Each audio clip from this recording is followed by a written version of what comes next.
کہ زندگی واقعی اتنی مشکل ہے؟ بالکل. اصل میں دنیا کی سب سے جو غیر یقینی چیز ہے نا وہ زندگی ہے, اور سب سے یقینی چیز موت ہے. تو زندگی میں نا وہ ارادے ٹوٹتے ہیں اور آہستہ آہستہ غم آتے ہیں اور آپ کو پتہ چلتا ہے کہ ٹھہرنا مشکل ہی ہے. لیکن جو اللہ کے ساتھ رجوع کر لیتے ہیں ان کو یہ بات سمجھ لگتی ہے کہ جانا تو ہم نے ہے, لیکن جانے سے پہلے کچھ کام تو کرنے ہیں نا. تو وہ جو کام میں مصروف عمل, ابھی ہم بات کر رہے تھے کہ جو اللہ کے کام کر رہا ہے, جو مصروف ہے, تو پھر وہ اس کو وہ ان چیزوں کو اپنے اوپر, اس غم کو اپنے اوپر حاوی نہیں ہونے دیتا. حضرت واصف رحمۃ اللہ ایک شعر پڑھا کرتے تھے کہ غم بھی گزشتنی ہے خوشی بھی گزشتنی, کر غم کو اختیار کے گزرے تو غم نہ ہو. تو یعنی کہ غم کو قبول کرنا ہے, اس کو ریڈ کرنا ہے, اور اس میں نا بڑا لیسن ہے. صحیح بات. تو یہ اللہ تعالیٰ ہماری برداشت, سب سے بڑی قوت برداشت ہے. بالکل صحیح. تو ہماری یہ برداشت بڑھانے کے لیے اللہ تعالیٰ غم بھیجتا ہے. صحیح.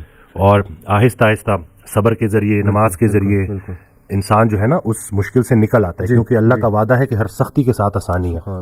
تو سختی کے بعد آسانی ہے.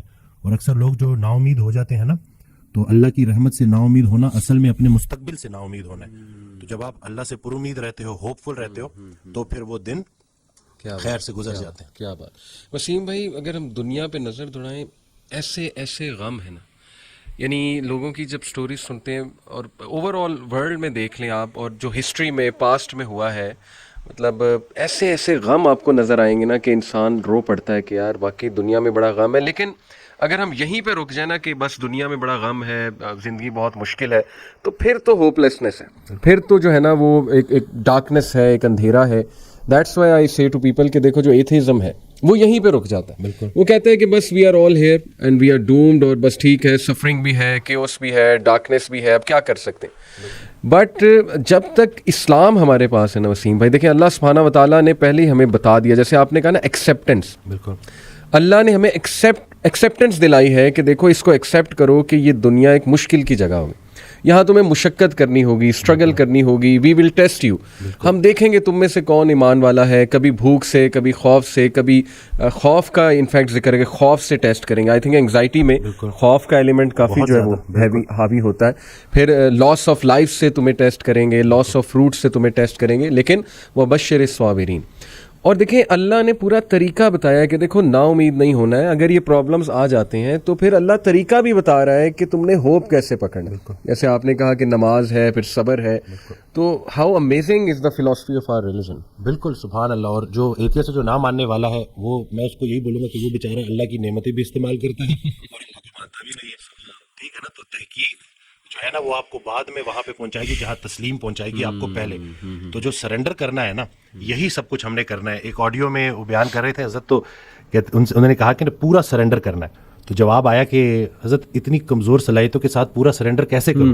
تو انہوں نے کہا کہ تم پورا سرنڈر کرو, تمہاری صلاحیتیں بھی پوری ہو جائیں گی. سبحان اللہ. تو یہ ہے کہ جب آپ پورا سرنڈر کرتے ہو نا, یہ جو اپنی کارسازی نکالو گے تو کارساز کی کارسازی سمجھ آئے گی نا.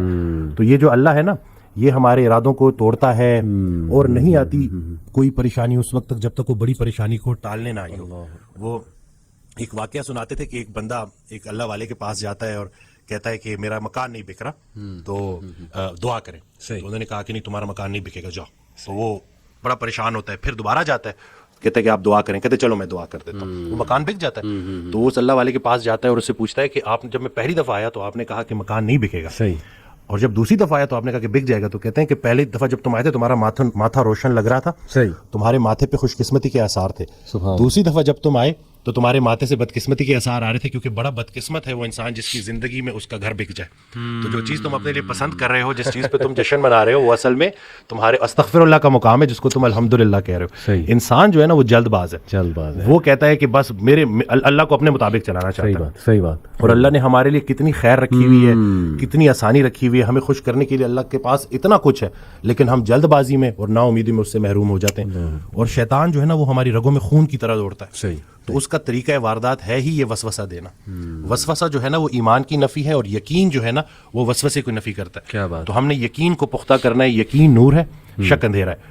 تو اسی طرح سے یہ وسوسے کے اوپر سوال کیا گیا, تو حضرت کہتے ہیں کہ میرا اللہ پہ یقین بے گماں ہے جو علم بن گیا.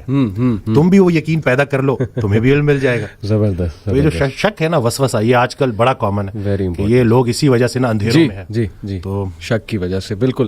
اچھا, یہ آپ نے جو بات کی نا کہ انسان جلد باز ہے, اس میں مجھے قرآن کی ایک آیت بھی یاد ہے. اللہ سبحانہ و تعالیٰ نے انسان کی نیچر بتائی ہے. سورہ معارج میں اللہ سبحانہ تعالیٰ کہتے ہیں کہ بے شک ہم نے انسان کو نگرڈلی اور اینکشیس پیدا کیا, جلد باز ہے, جب خیر آتی ہے تو آپے سے باہر ہو جاتا ہے, اور جب کوئی ڈیفیکلٹی آتی ہے تب پینک ہو جاتا ہے. بالکل. الا المصلین ایکسیپٹ دوز ہو آفر الصلاۃ, یعنی اللہ نے سلوشن بھی ساتھ بتا دیا کہ نہیں, نماز تمہاری ان چیزوں کو چیک کرے گی, سجدہ کرو اللہ کے آگے, اور وہی آپ کے والی بات ہے کہ یقین. اور میں تو سمجھتا ہوں وسیم بھائی کہ ہماری زندگی میں جتنے بھی مسائل آتے ہیں نا, وہ اللہ کی ذات پہ یقین دلانے کے لیے تو آتے ہیں کہ دیکھیں ہمارے ہاتھ میں تو ہے ہی کچھ نہیں. انسان پہ کبھی کبھی ایسا کوئی پرابلم آ جاتا ہے اس نے ایکسپیکٹ بھی نہیں کیا ہوتا. دس از ویئر, جیسے حضرت علی صلی اللہ عنہ نے کہا تھا نا کہ میں نے تو اپنے ارادوں کے ٹوٹنے سے اپنے رب کو پہچانا. تو اگر یہ چیزیں ہوتی نا وسیم بھائی, تو کیسے ہم اللہ سبحانہ وتعالیٰ کو پہچانتے, اللہ کی پاور کا ہمیں کیسے احساس ہوتا؟ بالکل.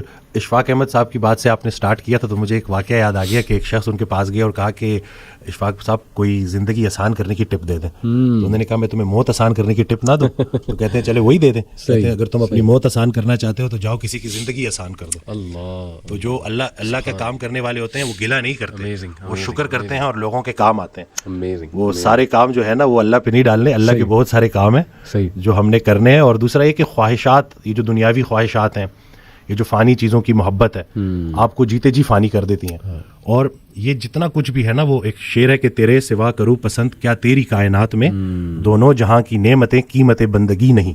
تو اللہ جو ہے نا اس کو ہم نے کسی چیز, کسی لالچ سے ہٹ کے صرف اللہ کیونکہ عبادت کے لائق ہے اور اللہ خالق ہے, اور ہم نے اپنے حالات کو نہیں دیکھنا, بس ہم نے ماننا ہے. امیر انسان اگر اللہ سے دور ہے تو امیری اس کے لیے آزمائش ہے, غریب انسان اگر اللہ سے دور ہے تو غریبی اس کے لیے آزمائش ہے.